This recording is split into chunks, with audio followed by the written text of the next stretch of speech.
Saudações, seja bem-vindo à nossa revisão do simulado TETSA 2022, a NEST Review. Hoje a gente aborda 3 questões interessantes, onde a gente tem muita coisa para aprender e que geraram dúvida em alguns alunos. Então nós vamos discuti-la aos poucos. Então começamos pela questão 9, vamos fazer a leitura da questão.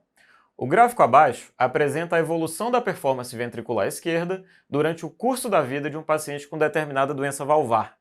Sobre a conduta nesse caso, deve-se. Então a primeira coisa que a gente tem que fazer é entender o gráfico. Esse é um gráfico de ciclo cardíaco, certo? É um gráfico que correlaciona a pressão no ventrículo esquerdo com o volume do ventrículo esquerdo e suas variações ao longo do ciclo. À esquerda, em amarelo, a gente observa um ventrículo normal, normofuncionante. E à direita, um ventrículo de um paciente que teve essa doença valvar X, que nós vamos tentar identificar, durante muito tempo e cujo ventrículo desenvolveu alterações patológicas associadas. E isso pode ser interpretado a partir do gráfico, que é o que a gente vai ver ao longo da discussão. Então vamos primeiro tentar determinar qual que é essa patologia, e aí depois a gente volta nas alternativas. Então, um gráfico simples, pressão, volume, e a gente vai ver o comportamento do ventrículo. Ele começa pela sístole, tá? No nosso gráfico. Então, no primeiro momento da sístole, eu tenho um ventrículo que já está cheio de sangue, e ele começa a se contrair, gerando um aumento de pressão intracavitária. O aumento dessa pressão ainda não foi suficiente para superar a pressão na raiz da aorta. Então não existe ejeção de sangue nesse momento. É o que a gente chama de contração isovolumétrica. O ventrículo começa a se contrair, a pressão sobe, mas o volume não muda. Essa é a fase de contração isovolumétrica. Essa fase ela termina no momento em que a pressão excede a pressão da raiz da aorta e a válvula se abre.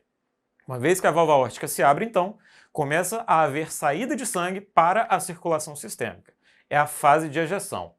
Nesse momento, a gente pode observar que existe uma diminuição rápida e abrupta do volume ventricular. E, paralelamente, existe uma queda da pressão ventricular. Nesse momento, conforme a pressão vai caindo, ela mais uma vez se torna menor do que a pressão na raiz da aorta e nós vamos observar o fechamento da válvula aórtica ao final da fase de ejeção. Uma vez fechada a válvula aórtica, é finalizada a fase sistólica do ciclo cardíaco, começa a fase de diástole ventricular. E, de maneira semelhante ao que aconteceu na sístole, a primeira fase da diástole é uma variação rápida da pressão sem variação de volume. Então eu tenho um ventrículo que relaxa e a pressão cai abruptamente. Nessa primeira fase, a pressão no ventrículo ainda é maior do que a pressão no átrio e, portanto, a mitral estará fechada. É o relaxamento isovolumétrico. Certo? Essa fase termina com a abertura da mitral. Inclusive, note que a mitral é diferente da válvula aórtica, certo? A válvula mitral só tem 2 cúspides.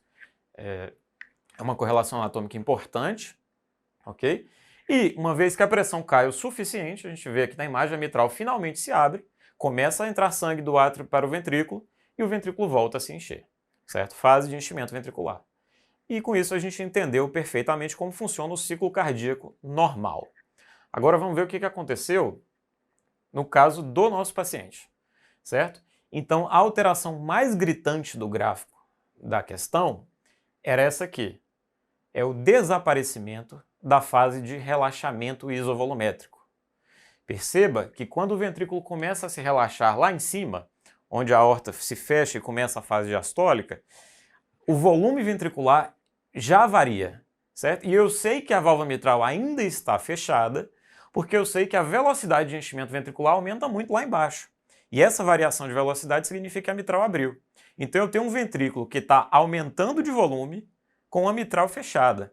Qual que é a conclusão que eu posso tirar disso aí? De onde está vindo esse sangue? Se não vem da mitral, está vindo de uma válvula aórtica doente, uma válvula aórtica incompetente, certo? Então existe uma regurgitação do sangue para dentro do ventrículo.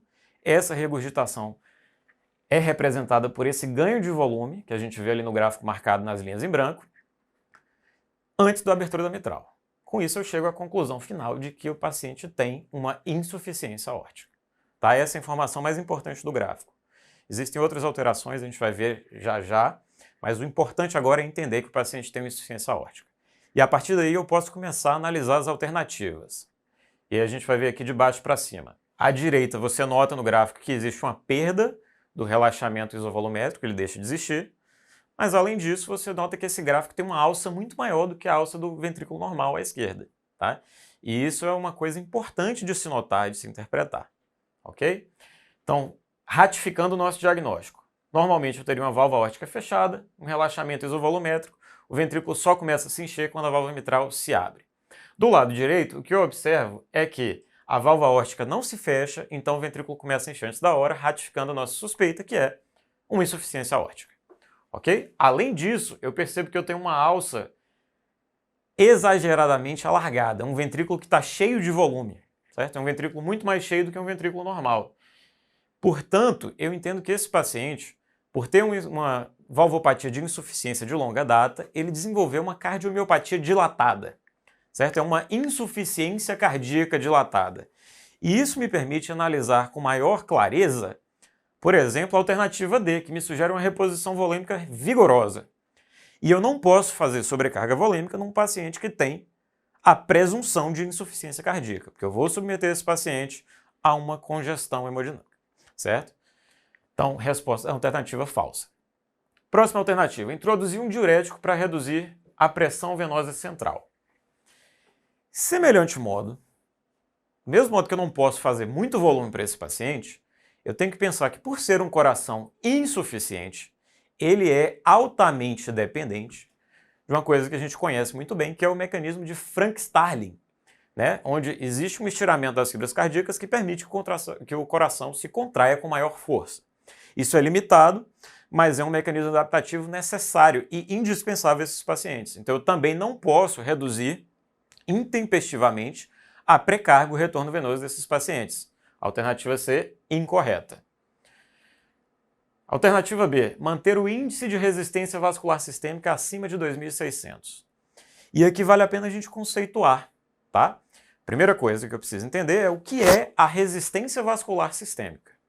A resistência vascular sistêmica é um derivado da pressão arterial e do débito cardíaco, certo? Existe uma correlação direta entre essas três grandezas. E eu posso analisar da seguinte maneira. O gradiente de pressão entre pressão arterial média e a pressão venosa central, que é a força de pressão que realmente gera a movimentação do sangue, dividido pelo débito cardíaco, vai dar a minha resistência vascular sistêmica. Isso é dado numa unidade chamada de Woods. Eu multiplico por 80, por convenção, para utilizar a unidade que geralmente a gente trabalha e que, apesar de não estar identificado na prova, é a unidade que a prova queria, que é Dina segundo por centímetro a menos 5. Você não precisa saber a nomenclatura da unidade, mas tem que saber que o 80 é para isso, tá certo? Então, o valor de referência da resistência vascular sistêmica é de 800 a 1.200. Algumas fontes vão falar 900 a 1.400. Guarda 800 a 1.400. Se estiver dentro desse intervalo aí, tá bom, tá normal, tá certo? Só que não foi isso que a alternativa te perguntou. A alternativa quer saber sobre o índice de resistência vascular sistêmica. Qual que é a diferença? É que aqui nós vamos normalizar a resistência vascular não pelo débito cardíaco, mas pelo índice cardíaco, tá certo? E como o índice cardíaco é o débito cardíaco sobre superfície corporal, então é um divisor menor, o valor de referência do índice de resistência é maior, tá? Então vai ficar ali entre 1.900 e 2.400. Entretanto, observando a alternativa me sugere manter uma resistência acima do valor normal. E manter uma resistência vascular sistêmica suprafisiológica para um paciente que tem insuficiência aórtica com regurgitação aórtica é uma má ideia. Nós vamos estar aumentando o jato regurgitante, diminuindo a performance miocárdica. Portanto, a alternativa também é incorreta. Resta, portanto, a letra A, manter a frequência cardíaca em torno de 80 a 90 batimentos por minuto, se necessário, utilizando dobutamina, certo? Sabemos que é a alternativa correta, mas vamos procurar entender por que ela está correta. A ideia, então, é a seguinte, observa um gráfico que vai aparecer aqui em cima, certo? Esse gráfico ele correlaciona tempo diastólico e frequência cardíaca. E a gente vai observar o seguinte, conforme a frequência cardíaca aumenta e o ciclo cardíaco, portanto, encurta, a diástole encurta proporcionalmente mais do que a sístole. Ou seja, em frequências mais altas, o tempo diastólico total, dentro de 1 minuto, vai encurtar mais do que o tempo sistólico total. Certo? É o que o gráfico está mostrando aqui. E o que eu quero dizer com isso? que o tempo em que há regurgitação, que é a diástole ventricular, encurta, ao passo que proporcionalmente o tempo sistólico total de 1 minuto aumenta. Aumenta o tempo com sangue indo na direção certa e diminui o tempo com sangue voltando na direção errada. Eu melhoro a performance miocárdica. É por isso que nos pacientes com insuficiência aórtica eu preciso manter uma frequência cardíaca próximo dos limites superiores da normalidade. Por que eu não posso passar disso? Por que eu não posso diminuir mais ainda o tempo de diástole? Porque o ventrículo esquerdo ele é perfundido na diástole. As coronárias que vão para o ventrículo esquerdo, elas recebem sangue na fase diastólica. Então, se eu encurtar demais esse tempo também, eu precipito isquemia. Num coração que já é doente, já é insuficiente, já é remodelado, já pode ter uma perfusão ruim. Então, é mais para cima, mas dentro do limite superior da normalidade. E eu posso utilizar fármacos para isso. O autor da questão escolheu a dobutamina e estava correto. Portanto, gabarito, letra A. Questão de número 14. Vamos lá.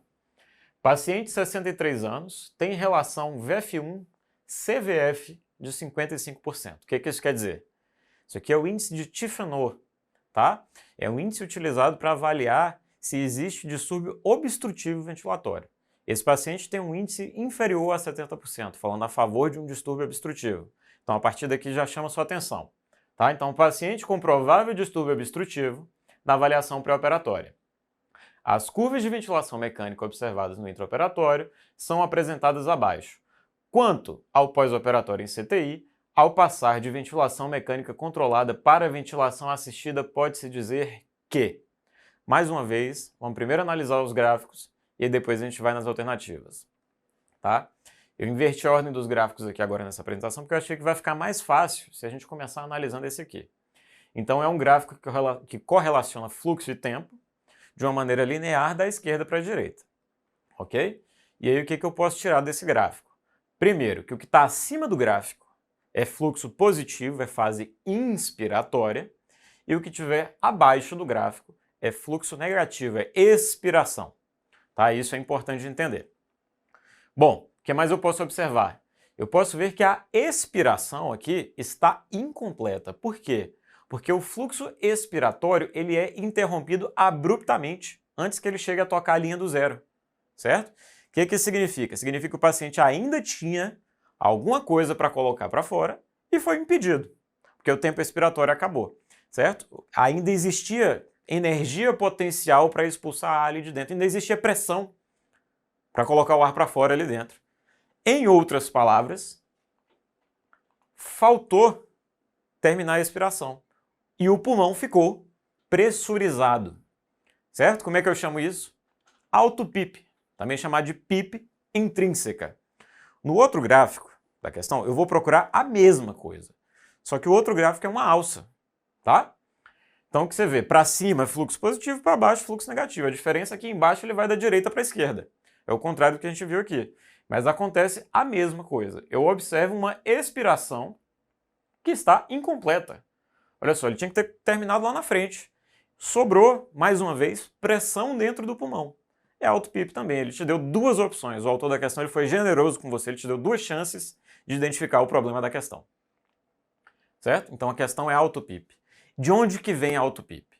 Basicamente, é um somatório de dois distúrbios. Primeiro, você tem pouca força expiratória e segundo, você tem obstrução à saída de ar do pulmão, certo? E isso acontece em alguns grupos de pacientes, sendo estes os principais, o paciente séptico, o paciente DPO-cítico, o paciente com síndrome de desconforto respiratório e o paciente que tem uma miopatia, tá? Ou ele não consegue expirar porque não tem força, ou tem uma resistência aumentada. Notar que no DPOC eu tenho os dois. Eu tenho a fase obstrutiva e eu tenho a redução da força elástica de retração pulmonar por conta do enfisema que vai destruindo o parênquima. Tá? Então, quando eu tenho composições variáveis desses dois predisponentes, eu estou sob risco de sofrer de auto-PIP. E qual que é o problema? Por que me preocupa tanto que exista auto-PIP? Porque o auto-PIP ou PIP intrínseco, assim como o PIP que você configura no seu respirador, certo? Que é o PIP extrínseco, eles geram um aumento de pressão dentro da caixa torácica. Aumento de pressão esse que tem repercussões. Primeiro, um desafio ventilatório a mais, uma ventilação espontânea com pressão aumentada gasta mais energia, certo? Exige mais esforço do seu paciente se ele tiver em ventilação espontânea. E segundo, aumento de pressão na caixa torácica diminui retorno venoso, aumenta a pressão, aumenta a resistência vascular pulmonar, ou seja, pode cair pressão arterial, pode cair débito cardíaco, pode levar o seu paciente a um colapso hemodinâmico. É isso que a gente tem que entender.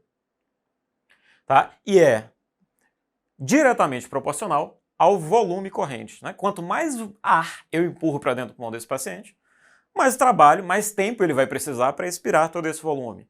Então, se o volume corrente é muito grande e o tempo expiratório não aumenta, vai ficar ar aprisionado ali. Certo? É isso que é auto-PIP. E ele é inversamente proporcional ao tempo expiratório. Ou seja, quanto mais tempo eu dou para o paciente expirar, mais chance ele tem de equilibrar suas pressões e de exalar todo o ar que ele tem preso ali. Basicamente é isso. E uma vez que eu entendo esses dois conceitos simples, eu consigo analisar novamente as alternativas com um novo olhar. Tá? De novo, de baixo para cima. Aumentar o volume corrente pode resolver o problema? É exatamente o contrário do que a gente acabou de dizer. Alternativa falsa. Letra C. Driving pressure acima de 15 reduz a morbidade. Vamos lá então. O que é driving pressure? Uma vez que você fez uma inspiração completa e interrompe a sua respiração, a pressão que é medida nesse momento é chamada de pressão de platô, certo? Ao final da inspiração, quando não há mais fluxo de ar, a pressão medida na via aérea é chamada pressão de platô. A pressão de platô subtraída da PIP, ou seja, o intervalo entre uma e outra, é chamada de driving pressure. Driving pressure é a pressão motriz, é a pressão que faz o pulmão encher, certo? O valor de 15 foi escolhido ali porque foi observado que em pacientes com doença pulmonar, manter uma driving pressure abaixo de 15 é ventilação protetora, melhora prognóstico, tá? Mas como eu sei que driving pressure é pressão que enche o pulmão, se eu mantenho ela acima de 15, ele nem fala o valor, acima. Quanto mais eu aumento essa pressão, mais eu estou aumentando o quê? Volume corrente. Então é a letra D de novo, com outra roupa. Falsa também, certo? Letra B. Redução do tempo inspiratório piora o achado da curva. Vamos entender qual que é o racional aqui, certo? Então, trouxe aqui um monitor de um respirador de CTI e a gente vai se dedicar a dois parâmetros ali, frequência respiratória e relação inspiração-expiração, tá? E aí o que eu tiro disso aqui? Primeiro, se eu tenho um paciente que tem uma frequência respiratória de 12, qual que é a duração do ciclo respiratório desse paciente? É 1 minuto dividido pela frequência que é 12. O ciclo respiratório dele dura 5 segundos. Desses 5 segundos, eu preciso saber quanto eu gasto na inspiração e quanto eu gasto na expiração. Como que eu interpreto isso? Se eu tenho uma relação de 1 para 2, significa que 1/3 desse tempo é inspiratório e o 2 ali do outro lado, 2/3 desse tempo é expiratório. Tá? Se fosse 1 para 4, por exemplo, ia ser 3/4 no expiratório. 1 para 6, 5/6 no expiratório. Tá? Esse é o racional que a gente tem que fazer. Ou seja, o tempo expiratório ele depende de duas variáveis. A proporção que eu dou para a expiração, a proporção que eu dou para a inspiração e a duração total do ciclo. Assim, vamos analisar novamente a alternativa letra B. Redução do tempo inspiratório piora o achado da curva. Se eu reduzo o tempo inspiratório, forçosamente, se eu não mexer na frequência respiratória, o tempo expiratório aumenta. Se eu aumento o tempo expiratório, eu estou tratando a auto-PIP e não piorando. Portanto, letra B também incorreta. E por fim, titulação da PIP seria importante. Veja bem, só sobrou a letra A. Mais uma vez, a letra A é a correta, mas eu preciso entender por que ela está correta. E como que eu chego a essa titulação de PIP? Como é que eu posso fazer isso se eu precisar fazer? Tá? Vamos ver aqui uma informação interessante. Uma estratégia refinada, rebuscada de fazer isso aí, é você pegar um manômetro esofágico, é um balonetezinho que você coloca ele dentro do esôfago e ele mede ali a pressão dentro do esôfago. Por que no esôfago? Porque ele é mais acessível do que a via aérea e me permite interpretar da mesma maneira a variação de pressões dentro da caixa torácica, porque ele também está ali dentro. Então, se a pressão ali aumenta, a pressão esofágica aumenta. Se a pressão diminui, se eu faço uma inspiração espontânea, por exemplo, a pressão esofágica diminui também. Ou seja, eu consigo dizer exatamente em quais momentos o paciente está tentando inspirar. Tá? Perceba na linha de baixo aqui de pressão esofágica, toda vez que o gráfico cai abaixo do baseline, certo? Toda vez que ele desce aqui, é uma tentativa de inspiração. Se há sucesso ou não, eu vou interpretar olhando a curva de cima. Tá? Na curva de cima, eu tenho um zero, e tudo que está acima do zero é fluxo inspiratório, certo? Tudo que está abaixo do zero é fluxo expiratório. E aí a primeira coisa que eu tenho que fazer de correlação é essa. Onde que é a transição? No momento da transição desse paciente que está em ventilação assistida, ou seja, no momento em que foi disparado o gatilho da ventilação pelo ventilador, certo? O paciente inspirou, o fluxo começou e disparou o gatilho de respiração pelo ventilador, é o momento que eu faço a medida exata da auto-PIP. Então perceba que a pressão esofágica teve que cair um pouco mais de 10 centímetros de água para disparar o ventilador em todas as respirações. Tá? Isso significa que a auto-PIP desse paciente é de 10 centímetros de água. É o esforço que ele tem que fazer para respirar. Ele tem que fazer um esforço de 10 centímetros de água para conseguir respirar. Essa é a medida da auto-PIP do paciente. Eu consigo ver outra coisa muito importante aqui nesse gráfico. Tá? Perceba que houve uma tentativa inspiratória que não gerou fluxo acima de zero. Como é que eu chamo isso? Isso é assincronia, é má adaptação da prótese ventilatória ao paciente e vice-versa. Tá? E a auto-PIP é uma das principais causas de assincronia em pacientes em ventilação assistida. Certo? Então, toda vez que eu vejo isso acontecer, eu tenho que pensar em auto-PIP. Tenho que pensar se o paciente tem fatores de risco e como que eu posso gerenciar. E como é que eu gerencio? Agora que eu sei o valor de auto-PIP, que eu medi em 10, eu vou configurar a minha PIP extrínseca, a minha PIP do respirador, para 80% desse valor. Por que 80% desse valor? Para que seja uma PIP suficiente para diminuir a distância necessária que o paciente tem que percorrer, ou seja, o gradiente que ele tinha que fazer de 10, agora é um gradiente de 2, diminuir o esforço do paciente, o paciente que está acamado, que está no CTI, que está enfraquecido, que ele já não está no melhor físico dele, então eu diminuo o esforço dele, ele consegue respirar, e com isso eu resolvo a assincronia do paciente. E evito uma PIP excessiva, porque se eu der uma PIP maior do que a medida, eu estou só aumentando a pressão intratorácica dele. Ele até vai conseguir inspirar alguma coisa, mas vai ficar lá dentro, vai aumentar a pressão, vai dar o colapso hemodinâmico que a gente discutiu lá atrás. Não me interessa fazer isso com o meu paciente. Então essa é a primeira estratégia. Ah, mas no meu serviço não tem manômetro esofágico. E realmente não é uma coisa muito disponível. Tem alguma outra coisa que eu posso fazer? Tem. Olha só esse gráfico que interessante. É um gráfico de pressão-tempo de um respirador de CTI. Tá? O que aconteceu? O primeiro ciclo é um ciclo respiratório normal, e no segundo ciclo, o fisioterapeuta foi lá e apertou o botãozinho que tem lá que chama pausa expiratória ou expiratory hold. No momento que ele aperta esse botão ao final da expiração, ele dá mais alguns segundos para que ocorra um equilíbrio de pressão entre a via aérea e o manômetro do respirador. Ele consiga acessar qual que é a pressão real dentro da via aérea. E isso vai dar justamente esse degrauzinho que a gente está vendo aqui. Tá certo? E aí o Longenecker vai dizer para você que a diferença entre a pressão medida depois da pausa e antes da pausa é o auto-PIP. O Miller, ele faz uma ressalva e ele diz que essa auto-PIP ela tem que ser medida com a PIP configurada, uma PIP extrínseca de 0. Tá? Essa ressalva não está presente em todas as referências, mas se você quiser ter maior precisão e respaldo no seu dia a dia, você pode fazer isso também para tirar suas medidas. Então é outra maneira de calcular a PIP. Nem todo respirador tem o botão da pausa expiratória. Tá? No bloco cirúrgico, muitas vezes a gente não tem esse recurso também. E aí o que eu posso fazer? Eu posso fazer uma titulação manual da PIP, certo? Eu observo que há assincronia no paciente, ele tem tentativas de inspirar que não disparam o respirador, e eu começo a subir a PIP de 1 em 1, de 2 em 2, até a assincronia desaparecer. Também é uma forma de titular a PIP, uma forma mais acessível para o dia a dia do anestesista, talvez. Certo? Independente disso, a gente entende que, sim, no paciente em ventilação assistida, titulação da PIP é importante para gerenciar as assincronias. Gabarito letra A. Mais uma ressalva. PIP titulada em pacientes em ventilação controlada é uma coisa controversa. Tá? Você não tem evidência de que aqui o benefício exista. Porque aqui você não tem que diminuir esforço inspiratório do paciente, porque ele não tem esforço inspiratório. É você que está gerenciando a ventilação toda dele. Então, Perceba como foi sagaz o autor da questão do TSA, porque essa questão foi cobrada no TSA, quando produziu a questão. Quando ele vai lá no enunciado, ele fala, lá no CTI, depois da cirurgia, quando o paciente tiver ventilação assistida, qual que é o gabarito? Aí você pode marcar PIP, e ele escapou aqui de uma possibilidade de recurso. Tá certo? Então vamos em frente.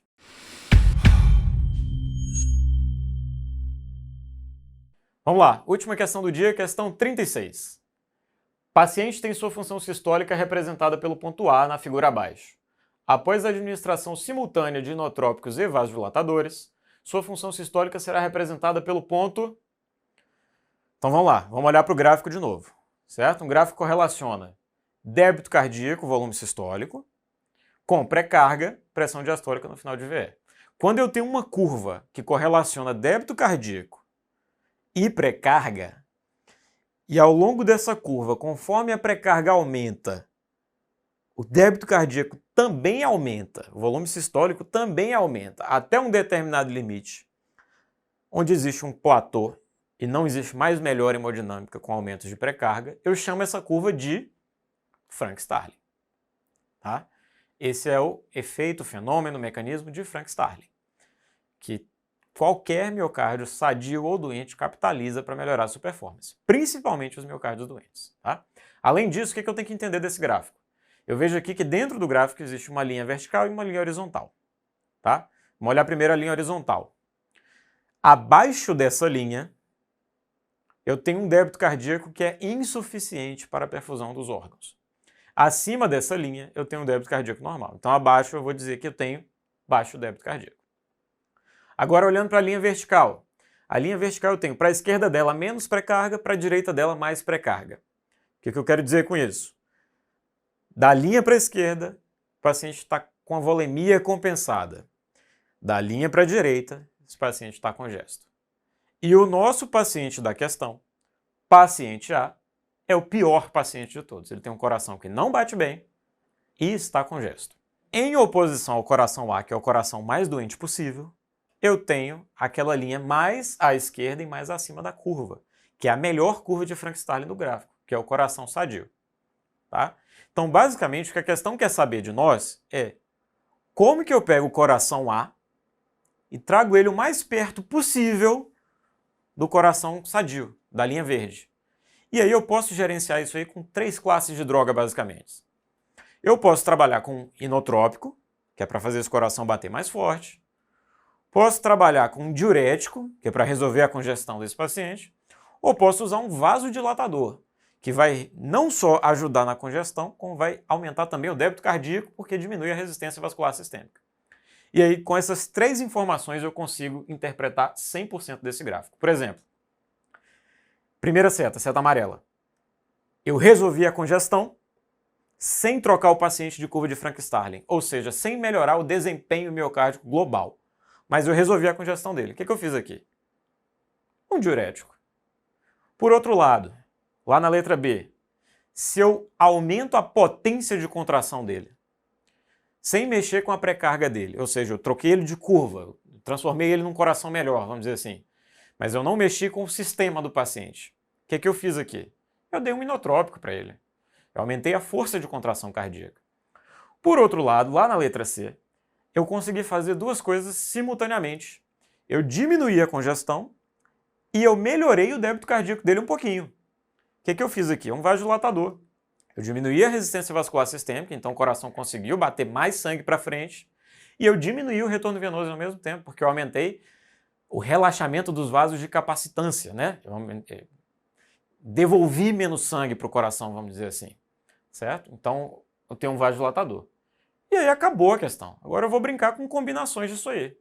Então, se eu vou para a letra D, está no meio do vasodilatador e do inotrópico, é porque eu tive a ação do inotrópico e a ação do vasodilatador.